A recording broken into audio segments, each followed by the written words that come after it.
నమస్కారం గురుగారు. మహాదేవ.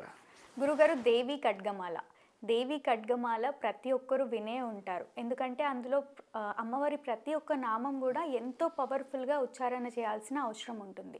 మళ్ళీ అంత పవర్ఫుల్ దేవి ఖడ్గమాలని ఎవరు చదవాలి, ఎవరు చదవకూడదు, చదివితే పాటించాల్సిన నియమాలు ఏంటి, ఎలాంటి సమయాల్లో పాటించాలి, అంటే ఎలాంటి సమయాల్లో చదివితే మంచిదంటారు, చదివితే మనకి ఎలాంటి లాభాలు కలుగుతాయి ఒక్కసారి తెలియజేయండి. యా దేవీ సర్వభూతేషు శక్తిరూపేణ సంస్థితా నమస్తస్యై నమస్తస్యై నమస్తస్యై నమో నమః. ప్రస్తుతానికి మనం చూస్తే ఖడ్గమాల అనేటువంటిది మహాశక్తివంతమైన. గురుగారు, ఖడ్గమాల అంటే ఏంటంటారు? ఖడ్గం అంటే ఏంటి తల్లి?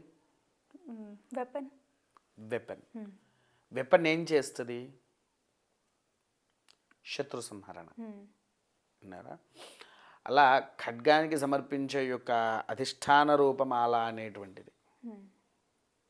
ఇప్పుడు దసరా వచ్చింది, ఆయుధ పూజ చేస్తున్నావా? కత్తులన్నీ ఒకేసారి పెట్టి. అవును, చేస్తాము. అవునా? ఎందుకోసం? చుట్టూ ఉండే శత్రు సంహరణ అనేది జరగాలి అని. అవును, మనకంటూ కొన్ని విషయాల్లో విజయం కలిగించాలి అని. అవునా కాదా? అదొకటి. రెండోది వచ్చేసేసి ఏంటి అంటే, ఈ ఖడ్గమాల చదవడానికి చాలామంది ఎన్నో దేవాలయాల్లో కావచ్చు, పారాయణాలు కావచ్చు, ఎంతోమంది బయటికి వెళ్తూ ఉంటారు, చేస్తూ ఉంటారు పారాయణాలు. కానీ ఈ ఖడ్గమాల ఎందుకు? ఖడ్గమాల చెయ్యరు. ఇప్పుడు వాస్తవానికి ఏంటి, శ్రీచక్రార్చన ఉంది తల్లి. నీవు దేవాలయానికి వెళ్ళావు, కొన్ని దేవాలయాల్లో ప్రధానంగా ముఖ్యంగా శక్తిపీఠాల్లో మధ్యాహ్న కాలం నుంచి, అంటే 2:30 నుండి మొదలుకొని రాత్రి దేవాలయం మూసేంత వరకు కుంకుమార్చన ఖడ్గమాలతో చేస్తారు. ఓకే. శక్తిపీఠాల్లో. కొన్ని దేవాలయాల్లో అది కూడా లేదు. లలితానో లేకపోతే శ్రీ సూక్త, పురుష సూక్త, దుర్గా సూక్తాలు, భూ సూక్తాలు, వాటితో కుంకుమార్చనలు గావిస్తున్నారు. కొంతమంది రాత్రి సూక్తాలు వాడతారు. ఇలా కొన్ని విధాలుగా జరుగుతూ ఉంది. కానీ ఇప్పుడు మీరున్నారు ఇంట్లో, ఇది చదవడానికి ఫలానా సమయంలో చదవాలి అనే నియమం లేదు. అవును. భగవంతుల వారు ఏం చెప్పారంటే, నీవు మనసుతో పెట్టి పూజించు నన్ను, నీ మనసుతో నన్ను చూడు, అంతేగాని నీ దేహశుద్ధితో శరీర శుద్ధితో నాకు చేయాల్సిన అవసరం లేదు. నిష్కలమైన మనసు నా మీద ఉంటే చాలు అని అమ్మవారైనా సరే స్వామివారైనా సరే చెప్పే విషయాలు అవి. కాబట్టి ఖడ్గమాల ఉదయం పూట పారాయణం చేసుకొని సాయంత్రము నీవు ఇంట్లో దేవుడి దగ్గర దీపారాధన చేసి ఖడ్గమాలతో కుంకుమార్చన చేస్తావు. కుంకుమార్చన చేసి ఆ కుంకుమాన్ని నీవు ఎప్పుడైతే ధరిస్తావో నీ చుట్టుపక్కల ఉండే శత్రువులు నీ దగ్గరికి రారు. ఓకే. ఇది ప్రధానంగా ఉండేది. తర్వాత రెండోది, ఇంట్లో కొంతమందికి ఆరోగ్య స్థితిగతులు బాగుండవు. 41 రోజుల పాటుగా వారి ఆరోగ్యం బాగుండాలని అదే శ్రీచక్రానికి కుంకుమార్చన ఖడ్గమాలతో చేసి ఆ 41 రోజుల తర్వాత ఆ బొట్టు వారికి పెట్టావంటే వారి ఆరోగ్యం సక్రమంగా మారుతుంది. ఓకే. కానీ ఈ ఖడ్గమాల అంటే చదివితే ఏమైనా తప్పులు పోతాయేమో, అమ్మవారు మమ్మల్ని శపిస్తుంది అన్నట్టుగా భయపడి ఎవ్వరు కూడా చదవడానికి సహకరించరు. అమ్మా, ఇప్పుడు ఒక మాట అడుగుతాను, చెప్తారా? మీరున్నారు, మీ తల్లిగారు ఉన్నారు, మీరేమన్నా తప్పు చేస్తే మీ తల్లిగారు ఏం చేస్తారు? క్షమిస్తారు, లేకపోతే ఇంకొకసారి చేయకు ఆ తప్పు అని చెప్తారు. చెయ్యకు అని చెప్తారు. అలా ఎన్నిసార్లు చెప్తారు? 1-2 సార్లు చెప్తారు. 1-2 సార్లు చెప్తారు. ఆ తర్వాత ఏమవుతుంది? కోప్పడమా లేకపోతే చెయ్యి వేసుకోవడమా అనేటువంటిది జరుగుతూ ఉంటుంది. ఖచ్చితంగా. అవునా?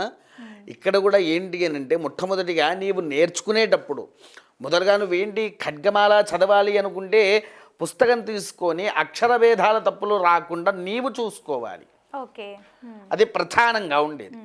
రెండో భాగంగా ఏంటి నువ్వు చూడవలసింది, నీవు ఎప్పుడైతే ఖడ్గమాల ఆచరించాలి అనుకుంటున్నావో, లలిత ఆచరించాలి అనుకుంటున్నావో, ఏ శ్లోకానికైనా ఏదైనా గురుముఖత రావాలి. గురుముఖత లేనిది నీవు ఏది చేసినా వ్యర్థమే.